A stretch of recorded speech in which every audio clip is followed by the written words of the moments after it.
Time for another harem anime. This one has a fairly easy to pronounce title. The Quintessential Quintuplets. Yeah, that's right. Just twins aren't enough anymore. This show takes it to the next level and gives us quintuplets. Apparently we are talking about 5 children born at the same time to the same mother. Not sure if they are supposed to be identical or not. It may sound like a cool fetish, but I can't stop but sympathize with the mother. I mean, imagine how big the package was. Anyhow, the anime has a very appealing art style. It is bright and colorful, reminds me of Nisekoi of all things.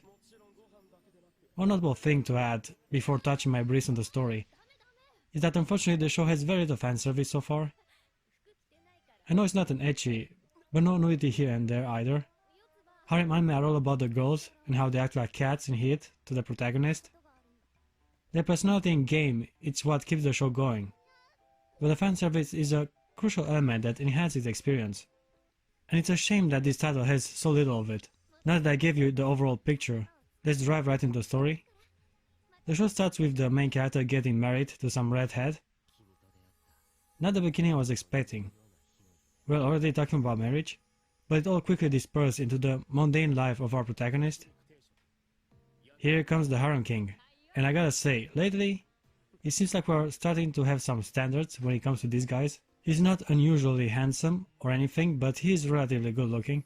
Gone are the days of little insecure boys getting all the G-cups. Now it seems like the writers are trying to make a more plausible approach to the genre. It makes more sense for girls to orbit a guy that's at least above average.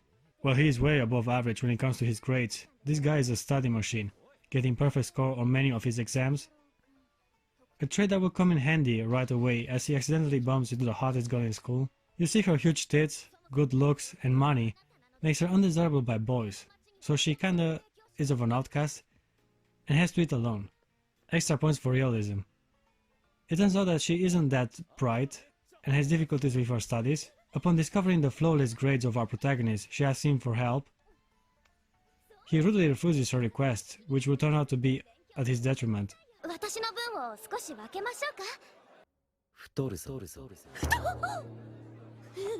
But Futaro's luck is only starting as female after female are trying to get his attention.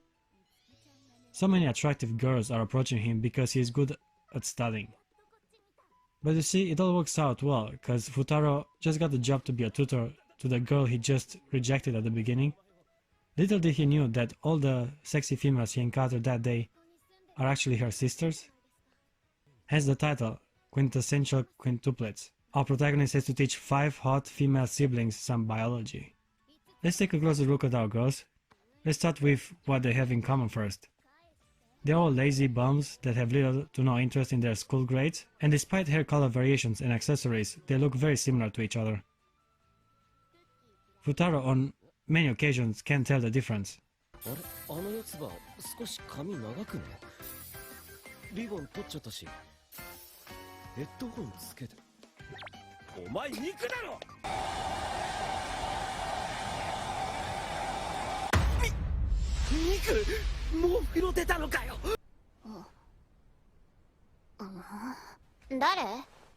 Miku? お風呂入るんじゃなかった？開いたけど。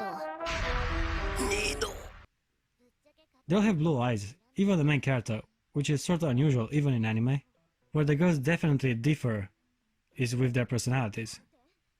Start with the main girl-ish. Itsuki Nakano is the everlasting big-breasted red-haired tsundere stereotype. Yotsuba Nakano is the cheerful childhood friend archetype. She's very open and courageous. She's also the one that accepts Futaro right from the beginning and gives him a briefing on all the other girls. For some reason she reminds me a lot of Sayori from the Doki Doki Literature Club game. Miku Nakano is the introvert starting in the abyss with headphones girl that seems to be around the community for quite a while. Ichika Nakano is the slightly older one, being the first sister to come out. She's more loose and daring, has a messy room and also sleeps naked. 小学生の頃のパンツはそろそろ捨てないとね。上杉さんがいるからし。 And last but not least, Nino Nakano. She's the rich, stuck-up princess stereotype, slightly arrogant and superficial. As you can see, even though distinct and interesting, all the girls in the harem are products of overused tropes in the anime industry. But it all works. Don't change it, I guess. Hell, I'm one of the many people that like consuming this crap. Considering the protagonist is broke, he's more than willing to accept the tutor job, even though the girls prove to be harder to control than he expected. 騙されないわよ。油断させて勉強を教えてくるかも。勉強は一人でもできる。そうそう。そうか。じゃあテストの復習は当然したよな。Divide and conquer seems to be his strategy, and Miku is the first opponent. It turns out she really likes history, namely the Sengoku Jidai period. ミク、お前が来るのを待っていたぞ。何か用、風太郎。俺と勝負だ。は？ Unlike most girls of her age, she likes older, fat and bald men. It won't be hard for her to get laid, I can say that much. Talking about sleeping around, what is Ichika actually doing? She claims she has a job, but it looks very fishy, pun intended, to say the least. She always comes back late and is accompanied by some older dudes. From the 4 episodes that are out at this moment, Nino seems to be getting extra screen time. She's the one that interacts the most with Utaro and tries to make his life harder. Having a sorority mentality, Nino believes the harmony of their household is in jeopardy now that a boy entered the scene. She's deliberately cold and unpleasant to Futaro. Fortunately, at this point Miku has joined his side and offers her support in the following encounters. I like how they push him away. It shows that this is more of a personal dispute and him being just a pretext to start an argument. After a series of misunderstandings and unfortunate timing, Nino and Futaro end up in a compromising position. 今向き合える状況じゃない。限界だ。 There is some more interaction between them. Too bad they end up being divisive. お前と二人っきりも嫌だしな。ふん。私こそ。なんでもない。みんなのことは任せたわ。Okay guys, these were my thoughts on the anime. As of now, it seems to be an entertaining show. It's definitely more character driven than most of its genre, but if you like harem anime, I recommend you also give this one a try. なんだか怪しいな。宿題は出てるだろ。済ませたのか。ついてこないでください。